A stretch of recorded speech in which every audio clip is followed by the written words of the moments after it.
We're checking out everything you missed in the Deadpool 2 teaser. Deadpool 2 just hit us with an early holiday treat, a brand new teaser. But, as with all things Deadpool-y, this was a far more meta affair than your average internet trailer. It actually came sandwiched in the middle of a sketch where the merc with a mouth donned a big bushy afro to pay tribute to everyone's favorite laid-back public television painter, Bob Ross. The majority of the clip featured Wade painting happy little trees and indulging in some of the oh-so-subtle double entendres that the character is known for. Whack that off real good. Who says these movies are only for 14-year-old boys, right? Anyways, luckily there was about 10 seconds of actual movie footage in there. Of course, it all flew by so quickly, you may have missed a thing or two. But no worries, we've got you covered. So here is everything you may have missed in the new Deadpool 2 teaser. So starting off, we have some old friends back on the scene, the Desert Eagles. It's Deadpool's gun of choice. Wade wielded these hand cannons in the first film, and apparently they were so effective that he hasn't gone for an upgrade.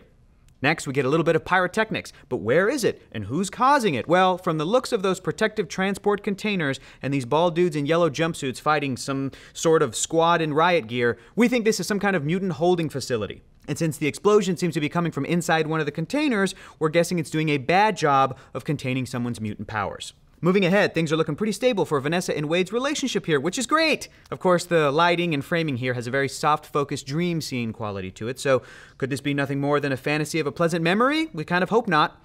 Now, everyone knows that in comedy sequels, you have to one-up your best jokes. Just look at Daddy's Home 2, and it looks like Deadpool is doing just that in this shot.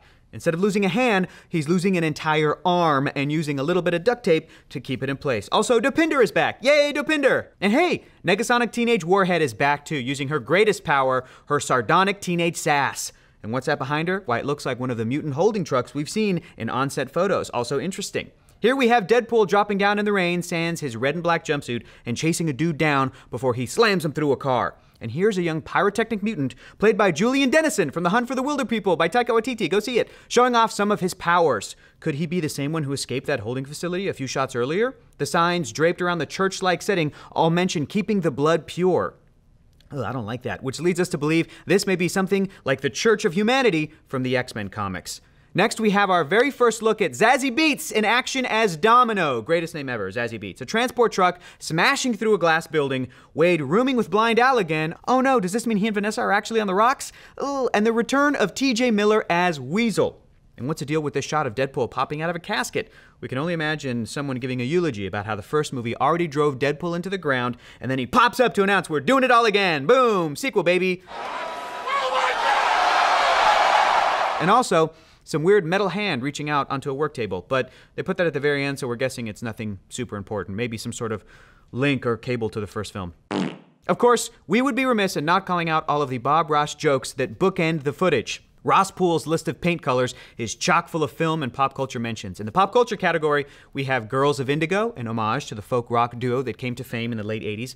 Silverlicious is likely calling upon Beyonce's anthem Bootylicious. Red Dit is a toss to the website. Yellow Snow is part of the title of that 70s Frank Zappa tune that's a warning about what kind of snow not to eat, and who doesn't love a reminder that Betty White exists? The films referenced in these paint colors are mostly dystopia and sci-fi. Clockwork Orange is a throwback to the early 70s dystopian crime flick. Soylent Green is a dystopian 70s sci-fi thriller. And Men in Black and Doc Brown of Back to the Future round out the sci-fi category. Pretty in Pink is yet another 80s film reference, and Box Office Gold is probably what 20th Century Fox is hoping Deadpool 2 will be, and they'll probably be right. And of course, the end credits continue with a slew of mostly 80s puns and references.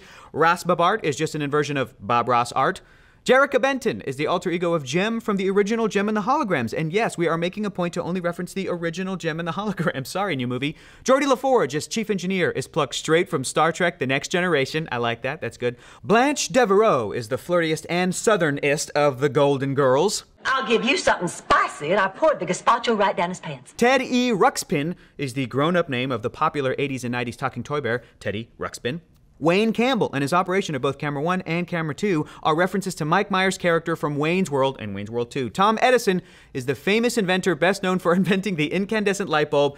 And yes, we just explained that to the internet, making him the perfect choice for the lighting department. Dalton is the main character from the 80s action B-movie Roadhouse. Boom goes the dynamite is just straight punnage, but the origins of that phrase are from that viral video of a college student butchering his school sports newscast. Chim Chim was the pet chimpanzee of Speed Racer's little brother Spritle. Bug and Parker doesn't seem to have clear origins, but is possibly a reference to Peter Parker. We've already seen Deadpool rib on Spider-Man Homecoming before.